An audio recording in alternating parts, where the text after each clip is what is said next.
Many people in Sierra Leone rely on charcoal and firewood for cooking. Although these fuels are affordable and easily available, they're also reported to be harmful to human health and the environment. Local initiatives and international organizations are working with communities to adopt clean cooking solutions and support the country's transition to renewable energy. Eric Kawa has more details from Freetown. This is how Doris Levy starts her day at the Milty Magai School for the Blind. Like many women in Sierra Leone, cooking over an open fire is a deadly routine that comes with challenges. The smoke from the wood we use affects us badly. It disrupts our sleep, reduces our blood oxygen levels, makes our heads spin and darkens our eyes. These are the challenges we face in the kitchen. Finding alternative sources of fuel would greatly benefit us as the smoke lingers in our chests. For many like Levy, cooking has become a daily struggle. With the many challenges faced by women cooking with open fire, there have been calls for urgent actions to be taken into transitioning into cleaner and energy-efficient methods.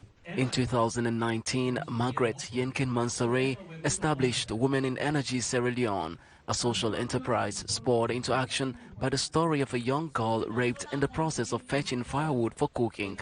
So you not having access to clean cooking does not only affect women and girls economically, but in terms of their social being. For instance, the girl that was being raped, some of them, in worst case scenarios, some of them might end up being pregnant, or some of them might end up being forced to early marriage.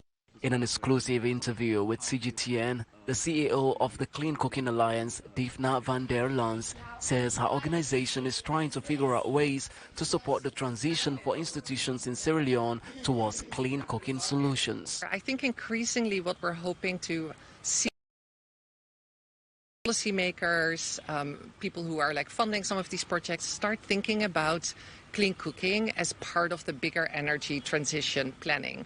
And so if you really take a step back and think holistically around energy planning within a country like Sierra Leone, within cities, within communities, within institutional cooking, within households, it has to be part of all the integrated energy planning. Over the last 2 decades, Dr. Kande Kole Yumkela has been working on energy efficiency projects.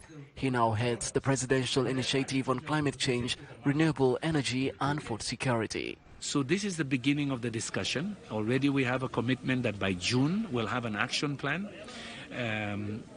And then we're trying to bring also together financing. This is also linked to the President's flagship of Feed Sierra Leone, which is the program to ensure food security. But most of the processing of agricultural products after the farm is done by women. And most of that is done with firewood and charcoal. So if we don't introduce clean energy solutions in that process, even the food security program would not be achieved. Yumkela for the states that 90% of the West African country's population depends on charcoal and firewood for cooking.